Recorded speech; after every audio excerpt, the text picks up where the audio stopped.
sportif qui accueille une équipe monégasque en proie au doute. Le premier assaut est nordiste. On ne joue que depuis 4 minutes 30 lorsque Demont déborde et centre. Gemma s'écroule et Dominique Malige, l'arbitre de la rencontre, donne du sifflet pour sanctionner la poussette de coup frais sur Issam Gemma. Dominique Malige, intransigeant. Je vous laisse vous faire votre propre idée.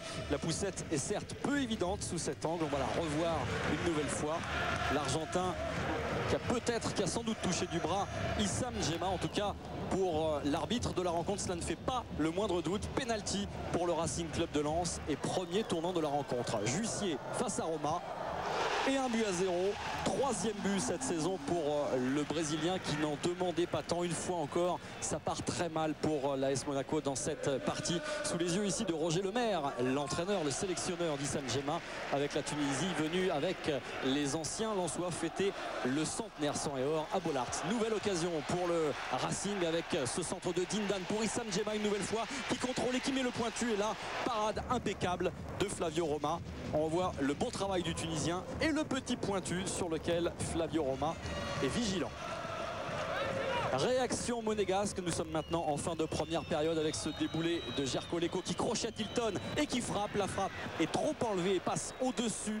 Début de Charlie Tange. 1-0, ce sera le score à la mi-temps en faveur du Racing Club de Lens. Dès lors, Laszlo Bologna va effectuer un changement important avec l'entrée de Yann Koller à la place de Marco Di Vaio. Le géant tchèque qui avait été laissé sur le banc va peser de tout son poids sur cette défense lensoise et c'est lui que l'on va retrouver en action dès l'entame de cette seconde période. Yann Koller qui va être alerté sur cette longue balle. Il n'est pas en position de hors-jeu. Le tchèque, il contrôle, lobe Tange et vient le battre, mais le ballon n'est pas rentré, dégagé sur la ligne par les défenseurs lensois. Pas rentré, en tout cas c'est l'avis du corps arbitral, car sur le ralenti, on va le voir, c'est loin d'être évident. Sur cette image, il semblerait bien que le ballon avait totalement franchi la ligne de but lensoise.